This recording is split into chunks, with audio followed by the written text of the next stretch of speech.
Երբեմն մարդ հարստությունը կորցնում է եւ տխրում է, բայց երբ ժամանակն է կորցնում, չի տխրում, չի հասկանում, որ ամենամեծ հարստությունը ժամանակն է։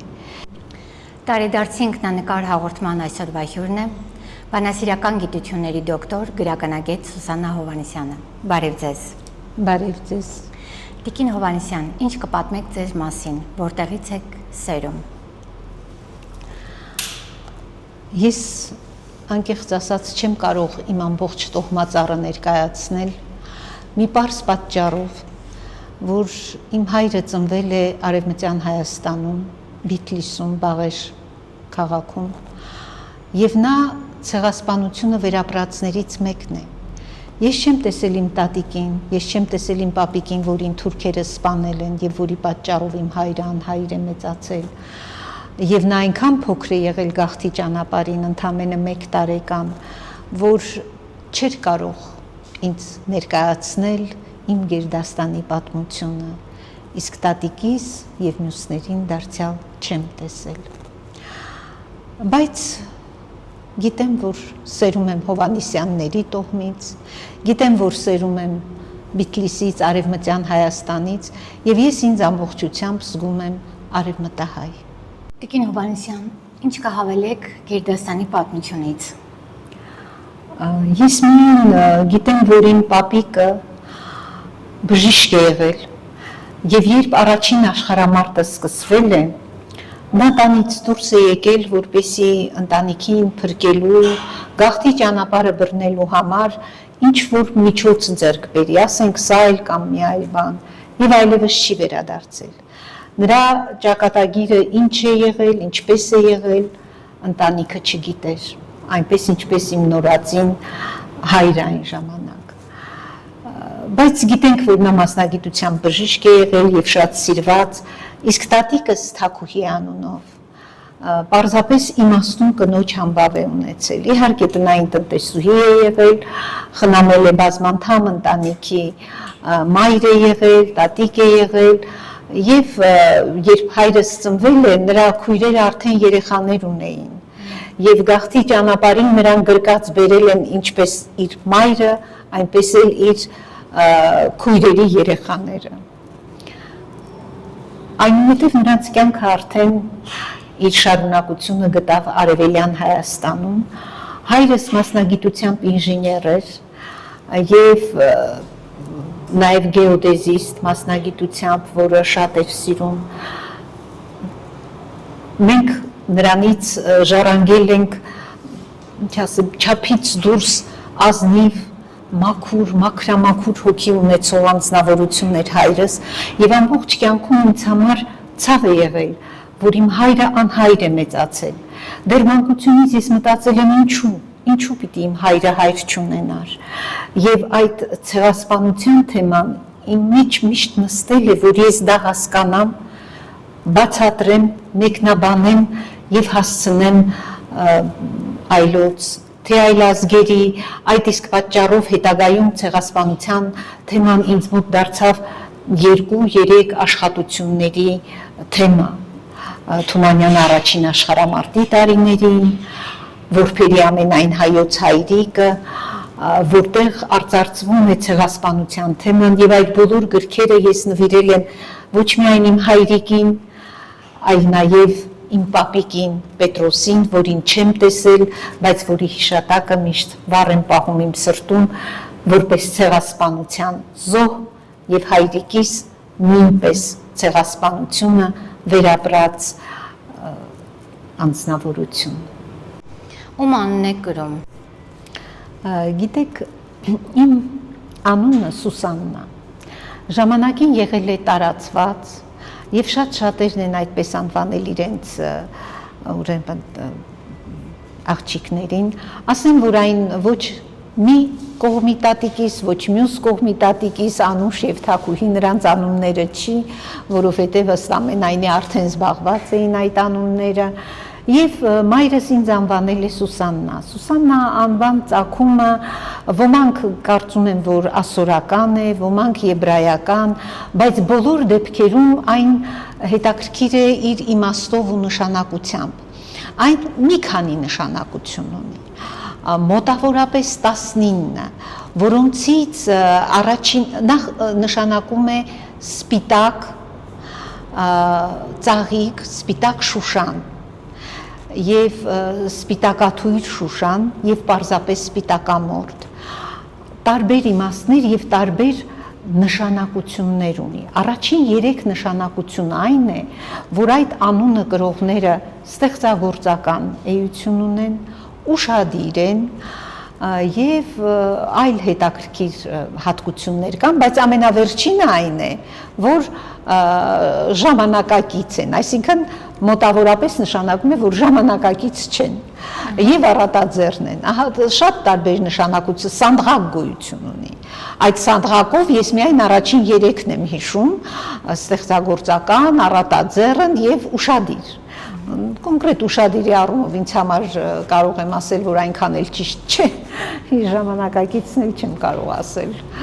Դա էլ երևի ինձ համար երբեք չեմ նորաձևությանը հետևել եւ նորաձևությունը միշտ տեսել եմ այնտեղ, որտեղ կա արժեք, որտեղ կա էություն, բովանդակություն եւ կարեւորը դա է եւ ոչ թե ձևը։ Այնպես որ գուցեև ճիշտ է, որովհետեւ ես գուցեև ժամանակակից չեմ։ Բայց ամենից շատ նրա հայկական տարբերակը Շուշանն է եւ կյանքում միայն մեկն է ինձ Շուշան ասել, երբ ես սովորում էի բանասիրական ֆակուլտետում, այնտեղ մի հրաշալի բանասիրական ֆակուլտետի դեմքը ներկայացնող դեկան ունեինք, Մկրյան կամ Մկրտիչ Մկրյան, որը ինձ ասում էր, ինչ Սուսաննա, դու Շուշան ես, ես քեզ միայն այդ անունով պիտի դիմեմ։ Միակ մարդը կյանքում, որ ինձ ասում էր ոչ թե Սուսաննա, այլ Շուշան։ Տիկին Հովհաննիսյան, որ տարիքից եք ձեզ հիշում։ Մանկության ձեր ամենավառ հուշերից մեզ այսօր կներկայացնեք։ Ես բավականին փոքր կրտսեր տարիքի հուշեր ունեմ, նույնիսկ մանկամսուրից, ոչ միայն մանկապարտեզից։ Իհարկե շատ հիշողությունները այնպես են, որ միա տարածությունն եմ հիշում, մանկամսուրի դեմքեր եմ հիշում, բայց ոչ խոսակցություններ, իսկ այն ժամանակ տարածված էր, որ 40 օրից հետո մայրը պիտի գնար աշխատանքի եւ երեխային պիտի տաներ մանկամսուր։ Ես գնացել եմ 40 օրեկանից մանկամսուր, որից հետո մանկապարտեզ։ Իհարկե մանկապարտեզում էլ կան շատ գեղեցիկ հուշեր, ինչպես էին մեզ հագցնում խոհարարի զգեստներ, փորձում էին մեզ ճաշ պատրաստել, սովորեցնել եւ այլն։ Ավելի իհարկե պատանեկության տարիների հուշերն են տպավորվում, որոնք շատ ավելի գիտակցված են եւ ես շատ լավ հիշում եմ, թե ինչպես մենք ճամբարում Արթիկի Արագած ճամբարի աշակերտներով, երեխաներով բարձրացանք Արագածի գագաթը։ Ես հիմա չեմ կարողանում հավատալ, որ ես ինքս կարողացել եմ բարձրանալ Արագածի գագաթը այդ հասակում։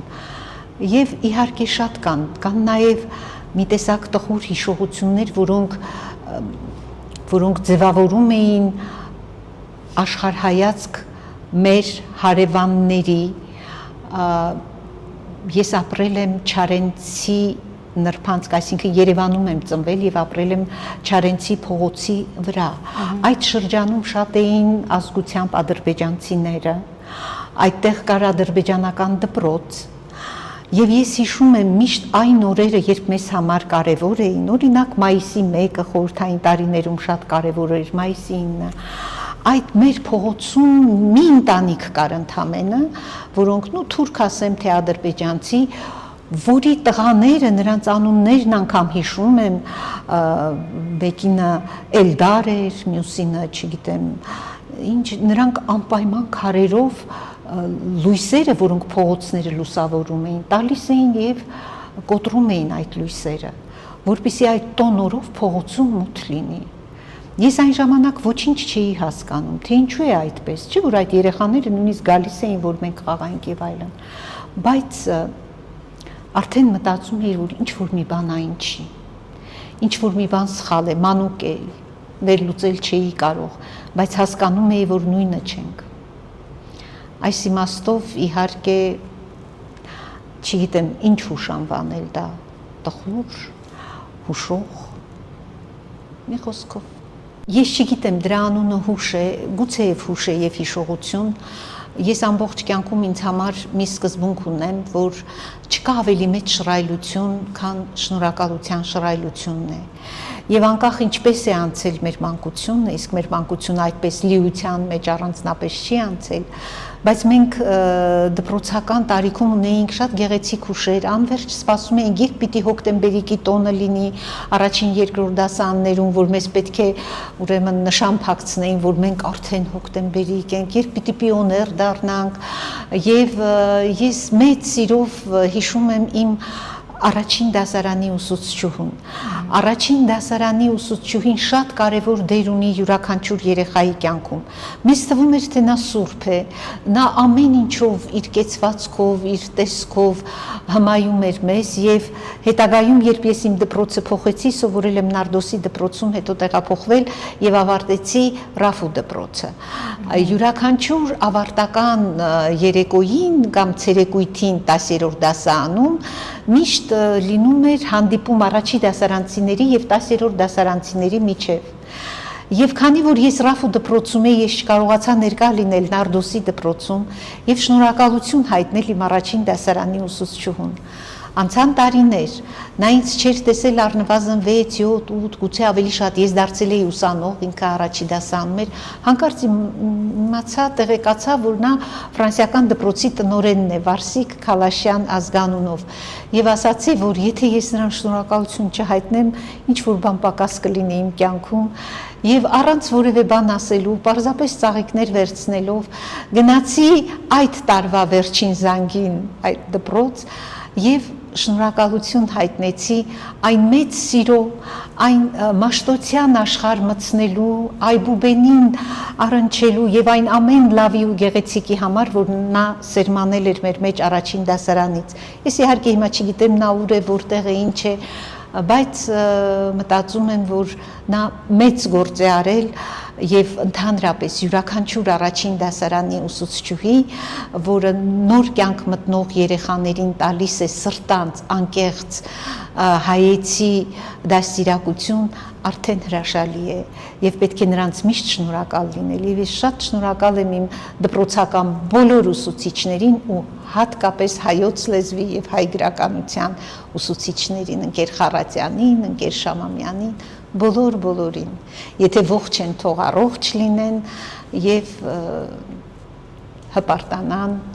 իրենց արածով, իրենց ստեղծածով, իրենց ավանդով, որ դրել են մանուկ սերնդի դաստիարակության մեջ։ Տիկին Հովհաննիսյան, այս ամենից ենթադրում ենք, որ դուք իսկապես գոհ եք ձեր դպրոցական տարիներից։ Այո, իհարկե, մեր դպրոցական տարիները շատ հարուստ էին։ Ես այսպես ասած պաշտոն ունեի ժամանակի համար,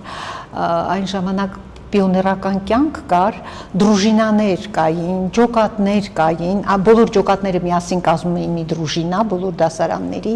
եւ ես տարիներ շարունակ եղել եմ դրուժինայի խորհրդի նախագահ։ Իսկ դրուժինայի խորհրդի նախագահները ունեին ակումբ պիոներ պալատում, որը կոչվում էր խարույկ։ Խարույկցիները հատուկ ինչ-որ ուշադրության էին արժանանում երկրի ուրեմն կրթությամբ զբաղվող բոլոր պատասխանատուների կողմից, հաճախ էին ուղարկում Ղրիմ, ճամբար երեխաներին, միայն խարույկցիներին եւ դու սկսում էիր ապրել, սովորում էիր ապրել բոլոր ուրիշների կյանքով, ոչ միայն քո։ Դու հասկանում էիր, որ դու միայն քեզ համար չի, որ պիտի աշխատես, քեզ համար չէ, որ պիտի սովորես, այլ պիտի բոլոր դասարաններից տեղեկություն ունենաս, դու պետք է հարգես քո շրջապատի կարծիքը, տեսնես ինչ են անում, ինչպես են անում, ինչպես կարող ես օգտակար լինել, ինչպես կազմակերպել, որ բոլորը միասին լինեն։ Բազմաթիվ միջոցառումներ էին լինում, ինչը այսօր գրեթե բացակայում է դպրոցներից, բոլոր ազգային բովանդակությամբ, ուսուցիչները մի տեսակ ապրում էին երեխաների կյանքով։ Այո, ես չեմ կարծում, որ վարդագույն եմ ներկայացնում, ովքեր խորհրդային շրջանում ապրել են, նրանք գիտեն, որ իսկապես դպրոցական կյանքը լի էր բովանդակությամբ, ասենք, մենք պետք է գուցե կային կեղծ հերոսներ, որոնցից ստեղծել էին, ստեղծում էին Թիմուրի ջոկատ, բայց ճիշտ էր, որ մենք գնում էինք օգնելու մեծահասակներին, որոշ ընտանիք ընտանիքներում մետաղի ջարդոն էինք հավաքում, թղթի մակուլատուրա էինք հավաքում, որպեսզի օգտակար լինենք հայրենիքին, եւ այդ ամենը մեր մեջ դաստիարակում էր որոշակի արժեքներ, որ պետք է եւ հարգել մեծերին, եւ խնայել բնությունը, եւ մտածել ինչպես, մի խոսքով, այո, իհարկե ես դժգոհ չեմ իմ դպրոցական տարիներից եւ ընդհանրապես դժգոհ մարդ չեմ։ Տիկին Հովհաննիսյան, ուսանողական տարիները արդյոք ձևավորեցին ձեր անհատականությունը, հիմնավոր եք համարում ձեր կրթությունը։ Գիտեք ինչ, ես կարծում եմ ոչ միայն ուսանողական տարիները, անհատականությունը ձևավորվում է շատ փոքր հասակից։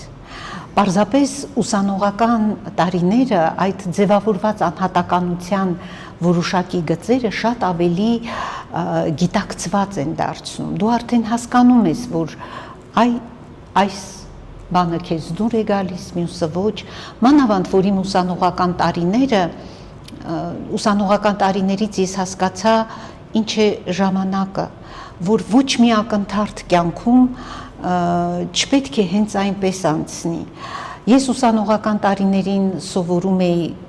բանասիրական ֆակուլտետում Երևանի պետական համալսարանի, միաժամանակ աշխատում էի Երևանի պետական համալսարանի հրատարակչությունում որպես խմբագիր, միաժամանակ սովորում էի երկրորդ մասնագիտությունը, դարձյալ Երևանի պետական համալսարանում արվեստի ուղղությամբ կային հասարակական մասնագիտությունների ֆակուլտետներ 2 տարով, եւ օրինակ այդ դասերը նույնպես շատ բացի բանասիրականից սովորում էինք կերպարվեստ, սովորում էինք թատրոնի պատմություն եւ հրաշալի դասեր էին, հրաշալի դասախոսներ էին մեզ դասավանդում։ Ես հիմա կարծում եմ, որ այսօրվա ուսանողների հետ եթե ես ինձ համեմատեմ, իհարկե ես ունեցել եմ երջանիկ ուսանողական տարիներ, որովհետև ինձ դասավանդել են մեր դասականները, համաշխարհային մեծության դասախոսներ։ Ինձ դասավանդել է Ջահուկյանը, դասավանդել է Էդվարդ Ջրբաշյանը, Մկրյանը եւ բոլորը անխտիր նրանց բոլորին ես պարտական եմ ոչ միայն իմ գիտելիքներով, այլև տեսակով, գիտության նկատմամբ վերաբերմունքով, լավի ու վատի նկատմամբ ընկալումներով տարբեր, որովհետև դրանք իսկապես ոչ միայն մեծ գիտնականներ էին, այլև մարդկային շատ լավ որակներ ունեին։ Ես դեռ դպրոցում էի, երբ մեզ նաև դասավանդում էր Բարսեղյանը, հայոց լեզվի մասնագետ, որը եւ դպրոցում է ինձ դասավանդել։ Այո, Նարդոսի դպրոցում ինձ դաս է տվել։ Եվ երբ հանկարծ ես իմ ուսուցչին դասախոսի դերում տեսա պետական համալսարանում, ավելի մեծ, այսպես ասած, ուրախություն զգացի եւ ես շնորհակալ եմ իմ բոլոր դասախոսներին։ Չլինեին նրանք այնպիսին, ինչպիսին կային, չէի լինի ես, այնպես ինչպես իմ դիպլոմային աշխատանքի ղեկավարը, որը ճակատագրական դեր է ունեցել իմ կյանքում, Մագդա Ջանփոլադյանը։ Հպարտություն է, երբ քեզ դասավանդում են տվյալ մասնագիտությունների, տվյալ առարկաների դասականները, ինձ դասավանդել են բանասիրության դասականները, նրանք այնպիսի գիտնականներ են, այնպիսի ավանդ են թողել հայ մշակույթի եւ հայագիտության պատմության մեջ, որ դրանք միշտ մնալու են արժեքավոր ու կարևոր։ Այս իմաստով ես ինձ հպարտ եմ զգում, որ ունեցել եմ այդպիսի դասախոսներ։ Տիկին Հովհաննիսյան, ինչպես եք անցկացում ձեր ազատ ժամանակը։ Դա մի քիչ բարդ հարց է, որովհետև ես սովորաբար ազատ ժամանակ չեմ ունենում։ Եվ շատ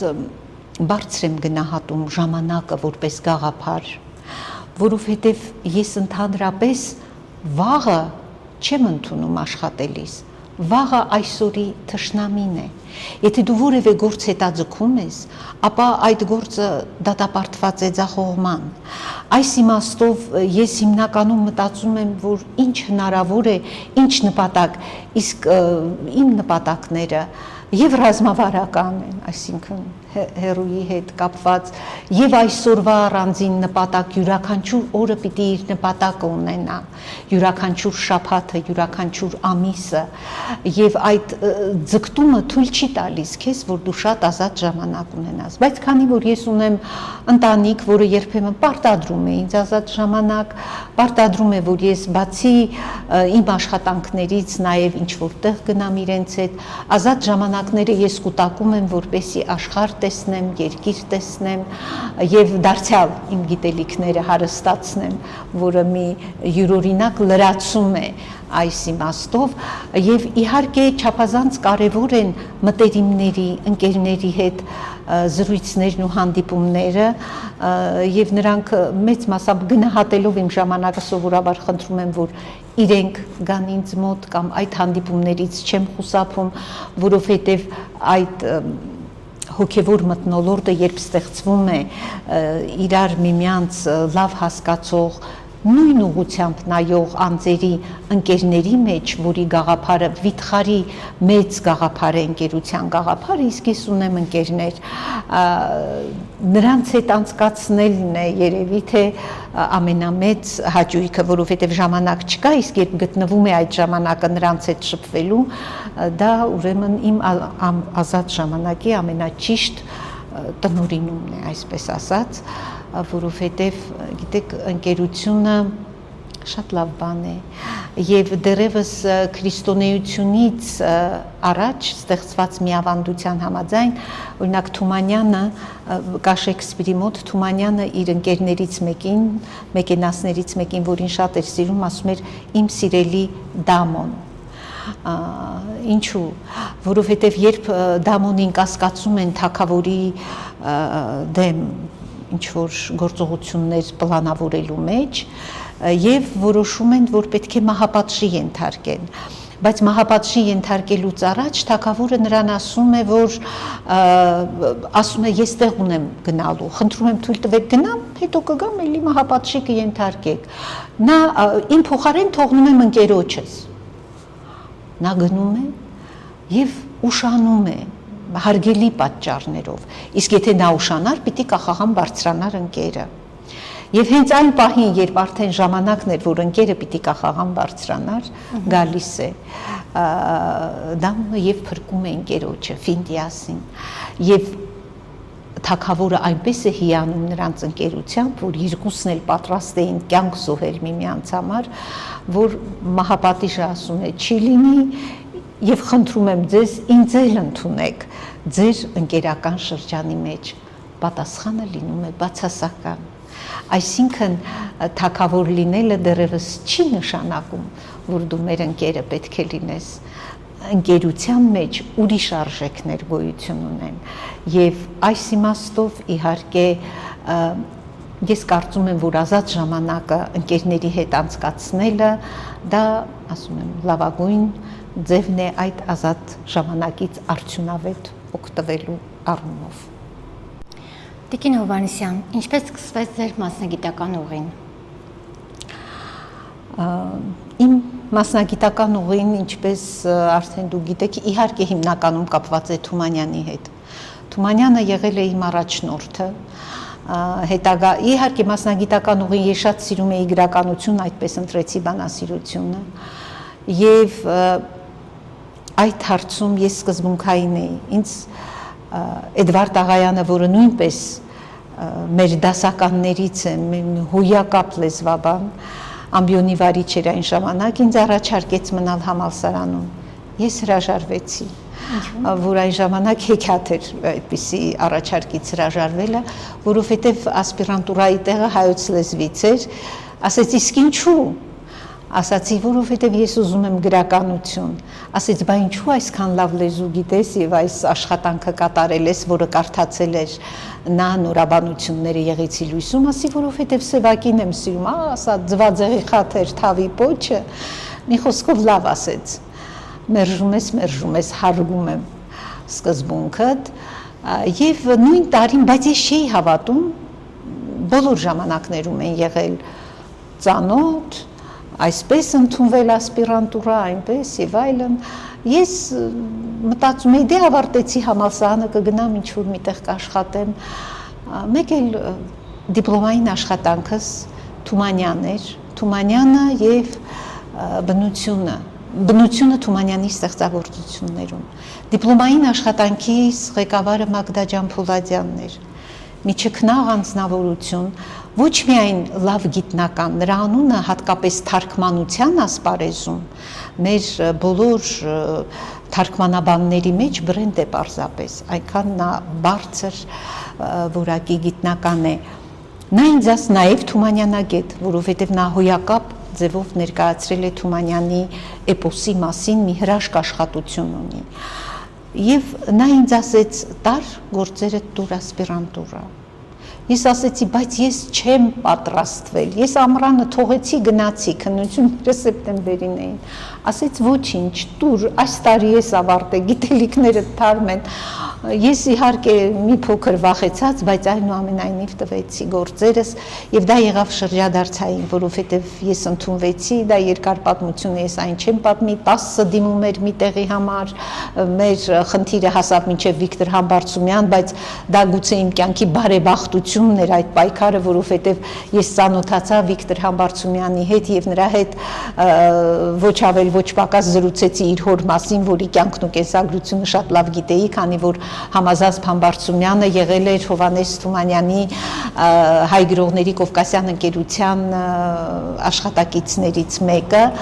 որի հետ նա միշտ միասին գործել էին եւ օրինակ Համազազբ Համբարձումյանը Թումանյանին ասեր, հետո ինչ որ պետություն չկա, ես ու դու հենց պետություն ենք, որովհետեւ մենք կատարում ենք այն գործառույթները, ինչ որ պետությունը եւ դա նույնպես իմ կյանքի գեղեցիկ հուշերից մեկն է Վիկտոր Համբարձումյանի հետ հանդիպումը, որից հետո իհարկե ընդունվեցինք, բայց մյուս հրաշքը, որ տեղի ունեցավ, դա ակադեմիկոս Էդվարդ Ջրբաշյանի ղեկավարությունն էր, քանի որ իմ թեման Թումանյանն էր ու նրանց բոլորին դուր եկավ աշխատանքը, նրանք որոշեցին, որ ես պիտի գիտեք վիթխարի համարձակություն էր պետք այդ տարիներին մտնել Թումանյանագիտության ասպարեզ, կարկառուն Թումանյանագետներ, Արամ Ինչիկյան, Լևոն Հախվերդյան, ես չեմ խոսում ամենա Թումանյանագետի ընկեր Ջրբաշյանի, Էդվարդ Ջրբաշյանի մասին եւ որոշեցին, որ այո, դռները բացում են ինձ համար եւ ես կարող եմ այդ ասպարեզ մտնել։ Եվ այսպես թե ընկեր Ջրբաշյանը, թե Մագդա Ջանփոլադյանը եղան իմ կյանքի ամենաթանկ մարդիկ եւս մեկի հետ միասին, Հովհաննես Թումանյանի դուստր Թամար Թումանյանի։ Թամար Թումանյանը մի շքեղ անձնավորություն էր, թումանյանական էությամբ, թումանյանական շռայլությամբ, թումանյանական բարությամբ, եւ նա առաջին իսկ օրվանից ինձ ընդունեց հարազատ աղջկա պես։ Ընդհանրապես Թումանյանները, ովքեր զբաղվում էին թումանյանագիտությամբ, շատ ուշադիր էին։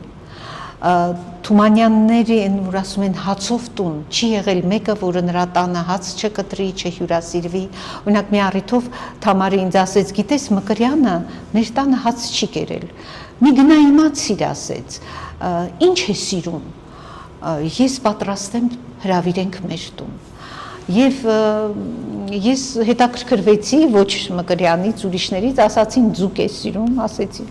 աչքիս վրա, պատրաստեց ասետրինա, սեղանը գցեց եւ ինձ ուղարկեց, որ ես Մկրյանին ուղեկցեմ Թումանյանի թանգարան, որովհետեւ Մկրյանը թեև Թումանյանագետ էր, բայց ոչ բոլոր թումանյանական ընթերցումներին էր մասնակցում եւ ես ասեմ Մկրյանը որպես դասախոս մեծ սեր էր առաջացնում Թումանյանի հանդեպ բոլոր ուսանողների մեջ։ Թեև լավագույնը ինձ համար եղել է, մնում է եւ կմնա Էդվարդ Ջրբաշյանը գիտության առումով որպես թումանյանագետ, բայց որպես դասախոս, որպես ռետոր, որպես թումանյանական ենթատեքստերը ուսանողներին հասցնող կա եւ կմնա ընկեր Մկրյանը։ Եվ այս իմաստով Թամարի վերաբերմունքը իսկապես թումանյանական էր իմ հանդեպ եւ այն ինձ եղավ շատ պարտավորեցնող եւ այն ամենը ինչ ինքը շատ բան է ինձ նվիրել եւ իրեր թումանյանական Թումանյանի ձեռքով գնված վերջին իրը ճապոնական Շարան պոլսում գնված վերջին իրը Թումանյանի ձեռքով իմ հարսանեկան նվերն է եւ նա նվիրել է ինձ գիրք Թումանյանի 3 թվականի հրատարակությունը 1900, որից 10 օրինակ լույս էր տեսել միայն մեծահարուստների համար, որպեսզի նրանք 100 ռուբլով գնեն այդ գիրքը եւ դրանով ապահովեն Թումանյանի ընտանիքը։ Եվ այդ թանկ գրքերից մեկը նա նվիրեց ինձ։ Եվ չգիտեմ, ինքը իմ կյանքի ամենահարազատ, ամենալավ անձնավորություններից մեկն է եղել, որի նկատմամբ սերը երբեք չի մարել եւ չի կարող մարել իմ մեջ եւ որի հետ առնչվելը ինձ միշտ հպարտություն է բերում։ Նրա շնորհիվ ես կարողացա նաեւ մտնել մեր գրական, մշակութային ընտրյալ հասարակության մեջ, եթե կարելի է ասել, որովհետև այն ժամանակ Համոսահյանը, Սիլվա Կապուտիկյանը, Հրաչյա Հովհաննիսյանը, նրանք բոլորը այցելում էին Թումանյանների տուն, Վարազդատ Հարությունյանը, որը ճարտարապետ էր, Սարյանների ընտանիքի հետ շատ մոտիկ էին, Իսահակյանը ժամանակին իհարկե ես չեմ տեսել արդեն, բայց նրանց տան լավագույն եւ ամենասիրվածյունն է եղել, մի խոսքով նրանց հյուրասիրությունը հեքիաթ է, դա առանձին հաղորդման նյութ է, բայց ես ուզում եմ ասել այն, որ Թամարի շնորհիվ կարողացա այդպիսի միջավայր մտնել, շփվել մեր գրողների հետ, դա իհարկե ինձ համար մեծ պատիվ էր եւ մեծ տպավորություն եւ հարստություն ամբողջ կյանքի համար։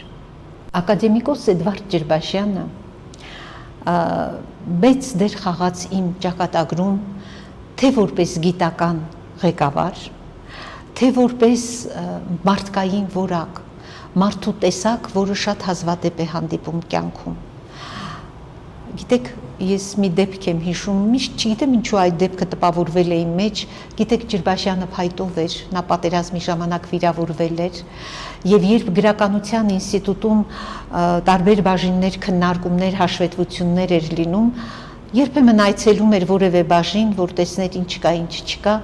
մի անգամ այսպես դուռը բացեց նոր գրականության բաժնի, տեսավ աթոռ չկա, բոլորը նստած են, ձայն չհանեց,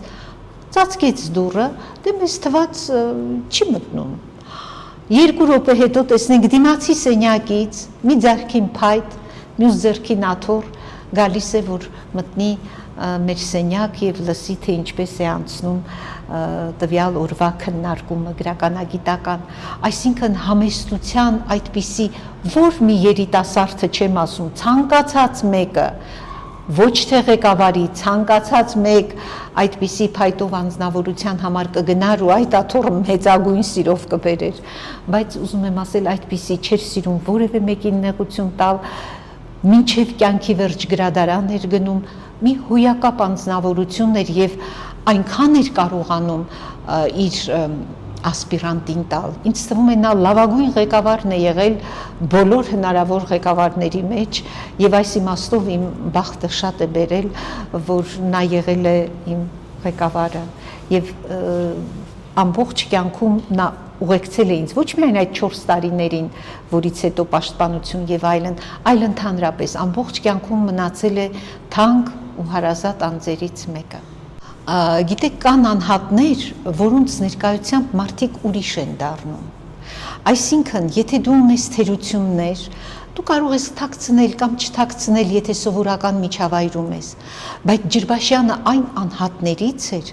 որը այնպիսի մի վիթխարի դրական լույս ուներ իր մեջ, բարոյական ու հոգեկան այնպիսի ուժ ուներ իր մեջ, որ մարդիկ իր ներկայությամբ դառնում էին ավելի լավը, ոչ թե պարզապես ձևացնում էին, այլ իսկապես դառնում էին ավելի լավը, որովհետև նրանք չէին պատկերացնում, որ նրա կողքին կարելի է ուրիշ վարքագիծ դրսևորել։ Երբ նա մահացավ, իսկ դա Թումանյանը ասում էր իմ թանկ վշտերից, որովհետև մարդու կյանքում շատ են լինում մահերը, բայց թանկ վշտերը շատ մեծ թիվ չեն կազմում։ Ջրբաշյանի մահը այդպիսին էր ինձ համար, երբ նա մահացավ, ես զգացի, որ միջավայրը ամբողջությամբ փոխվեց։ Մենք բոլորս ուրիշ էինք Ջրբաշյանի կենդանության օրոք եւ բոլորս դարձանք ուրիշ նրա մահից հետո, ավելի վատը, ոչ ավելի լավը։ Տիկին Հովհաննիսյան, կարողացել եք ձեզ իրացնել ձեր մասնագիտությամբ։ Ես կարծում եմ ընդհանրապես ես չեմ կարող գոհ լինել եւ եթե ես մտածեմ, որ ես ամբողջությամբ իրացրել եմ, նշանակում է ես անելու բան չունեմ, բայց դա այդպես չէ։ Իհարկե ես միայն Թումանյանի մասին մոտ 17 աշխատություն եմ գրել եւ ավելին դրանք տպագրվում են յուրաքանչյուրը 5-600 1000 էջի սահմաններում, բայց ես դա չեմ համարում, որ դա բավարար է եւ կարծում եմ, որ շատ անելիք կա։ Այնուամենայնիվ կարծում եմ ինչ որ մի բան եւ հետո ինձ թվում է այդ հարցը ինձ պետք է չտալ, այլ պետք է տալ իմ ընթերցողին, գիտական ընթերցողին կամ գիտահանրամատչելի հոդվածների ընթերցողին։ Թող նրանք ասեն, արդյոք այնինչ ստեղծվել է բավարար է իրենց համար, արժեք ներկայացնում է, թե ոչ։ Խնդրում եմ պատմել ձեր ծննդյան օրվա պատմությունը։ Ինչպես է այդ պատմությունը ձեզ փոխանցվել։ Իմ ծննդյան օրը շրջադարձային է եղել մեր ընտանիքի համար, որովհետև հայրս իր տանը, իր կառուցած տանը պահում էր հորեղբորս ընտանիքին, քանի որ հորեղբայրս չկար, նրա 3 որբ երեխաներին, 3-4 եւ իմ ծնունդից հետո որոշում են, որ պետք է նոր տուն կառուցել եւ անմիջապես Չարենցի փողոցի նույն բակում նոր տուն են կառուցում եւ մենք տեղափոխվում ենք այնտեղ ապրելու։ Տիկին Հովհաննիսյան, սիրում եք ձեր տարեդարձը, կներկայացնեք ձեր տարեդարձներից ամենահիշարժան օրվա պատմությունը։ Նախ ասեմ, որ ես տարեդարձները չեմ սիրում։ Ինձ համար ուղենիշ է Թումանյանի Հոբելյանների դեմ հոդվածը։ Այսինքն Հոբելյանը պիտի իսկապես դու լինես այնպիսի մշակույթի գործիչ, այնպիսի ավանդ ունենաս քո ժողովրդի պատմության մեջ, որ արժանանաս, ինչպես ասում են, գլուխդ այնքան բարձրանա քո ազգի պատմությունից ու մշակույթից, որ արժանանաս Հոբելյանի։ Իսկ տարեդարձները չեմ սիրում, որովհետև դրանք մի տեսակ երկակի էին վերաբերմունքը։ Մի կողմից դրանք մի օր ավել քեզ մոտեցնում են քո կյանքի ավարտին, իրականում։ Մյուս կողմից յուրաքանչյուր մարդ երևի արժանի է կյանքում ունենալու պարզապես իր օրը, ոչ թե ծննդյան օրը դալի, իր օրը, դա իր օրն է, տարեդարձի օրը, ոնց որ այդ օրը քո սիրելիները, քո հարազատները հիշում են, եղել են տարիներ, որ ես զանգել եմ, ասել եմ չգաք, միշտ ամեն տարի եղել է, միշտ ամեն տարի հավաքույթներ եղել են մտերիմների շրջանում, աշխատել եմ շեշտ չդնել, բայց չի ստացվել։ Ամեն դեպքում տարեդարձի խորհուրդը, գիտեք, երբեմն մարդ հարստությունը կորցնում է եւ տխրում է, բայց երբ ժամանակն է կորցնում, չի տխրում, չի հասկանում, որ ամենամեծ հարստությունը ժամանակն է։ Երբ մենք ժամանակ ենք կորցնում, եթե այդ ժամանակը կարելի է վայելել, որովհետև ինչպես Թումանյանը ասում էր, ուրախ լինելու արվեստը շատ կարևոր է, դա ճաշակի խնդիր է։ Եթե տարեդարձը առիթ է, որ քո միջավայրը, քո շրջապատը ուրախանա, ապա շատ լավ, թող լինի։ Բայց եթե տարեդարձը դառնում է պարտականություն, քանի որ այսպես, ապա այնպես, ապա այդպիսի տարեդարձը ես չեմ ընդունում։ Միայն այն տարեդարձը, երբ բոլորը կարող են ուրախանալ, եթե դա առիթ է ուրախանալու, եթե դա առիթ է ուրախության նկատմամբ ճաշակ դրսևորելու, քանի որ ամենադժվար բանը կյանքում ուրախ լինելու զգացողությունն է։ Եթե տարեդարձը բերում է ուրախություն, թող լինի, եթե ոչ, ապա ոչ։ Ինչ շրջադարձային պատմություններ են եղել ձեր կյանքում, որ փոխել են ձեր կյանքի ընթացքը։ Գիտեք, մի շրջադարձային պատմության մասին ես արդեն ասացի, դա նախախնամության կամքով Մագդա Ջանփուլադյանին հանդիպելն էր իբրև իմ դիպլոմային աշխատանքի ղեկավար եւ նրա շնորհիվ, նրա պարտադրանքով կարելի է ասել, ասպիրանտուրա ընդունվելը եւ գիտության ճանապարհն ընտրելը, նաեւ Թումանյանագիտության։ Մյուս շրջադարձային ինձ թվում է յուրաքանչյուրի կյանքում, ոչ միայն իմ կյանքում, դա սերն է, դա իր ընտանիքն է, իր ամուսնությունն է, որը նույնպես ինձ համար ես համարում եմ, որ կյանքում դժգոհելու ոչինչ չունեմ, իմ ամուսնու հետ հանդիպումներ, որը դարձյալ տեղի ունեցավ։ Տեսեք շրջադարձը ինչպես եղավ։ Մագդա Ջանփուլադյանը ինձ ուղղեց դեպի գրականության ինստիտուտ եւ գրականության ինստիտուտում ես հանդիպեցի իմ ամուսնուն Գուրգեն Կարապետյանին, Գուրգենբարենցին, որը գուցե Հայաստանում ոչ այնքան, բայց ընդհանրապես հայտնի բանաստեղծ է, ռուսալեզու բանաստեղծ է եւ լավ բանաստեղծ է, կարծում եմ, որպես գրականագետ, եւ ես ունեցա ոչ միայն ամուսին սովորական իմաստով, որ պարզապես ամուսին երեխաների հայր, այլ իսկապես մեր միջև առաջացավ մի այնպիսի հոգեկցություն, որ ամբողջ կյանքում ես զգացի նեցուկ, ես զգացի մեկին, որը իմ յուրաքանչյուր ուրախությամբ ապրում է եւ ուրախանում է ավելի շատ, նաև գիտական հաջողություններով, որ ոչ բոլոր ամուսիններին է բնորոշ, ավելի շատ, քան ես, ամեն ինչ արել է եւ երեխաներին մեծացնելու, չունենայի այդպիսի ամուսին, ես չէի կարող գիտության հետ միասին 3 երեխա մեծացնել, 3 երեխաներին յուրաքանչյուրին այս կամ այն ձևով իրենց նպատակին հասցնել, այնպես որ եւ կարեւորը միշտ սեր է եղել ընտանիքում, սեր է եղել, որը փոխանցվել է երեխաներին, ստեղծվել է մի երջանիկ ընտանիք, հետևաբար շրջադարձը, ես կարծում եմ յուրաքանչյուրի կյանքում, այն կարևոր հանդիպումն է, որ պետք է լինի եւ որ Աստված կամենում է, Աստծո կամքով է լինում այդ հանդիպումը եւ ստեղծվում է մի ընտանիք, որը ես կարծում եմ այդ երջանկությունը մեր մեջ է, երջանկությունը ինչ-որ հեռու տեղ չի, ինչ-որ սարի ետևում, ինչ-որ քարի ետևում, եթե մենք գնահատել գիտենք, եթե մենք մեր ունեցածը կարողանում ենք գնահատել, դա արդեն երջանկություն է, եթե մենք տեսնում ենք, որ ունենք այն սերը, որ գուցե ինչ-որ մեկը չունի, ուրեմն մենք ավելի բախտավոր ենք, եւ այդ երջանկության զգացողությունը, այդ ինքնաբավությունը յուրաքանչյուր մարդու դարձնում է ավելի ուժեղ, եւ մենք այդպես էլ դաստիարակել ենք մեր երեխաներին, որոնք մեր գանձն ու մեր հարստությունն են, ինչպես իմ երեխաները, այնպես էլ իմ թոռները, դրա համար ես համարում եմ, որ իմ կյանքի շրջադարձը եղել է իմ ամուսնու հետ հանդիպումը եւ ամուսնությունը, որը ինձ միայն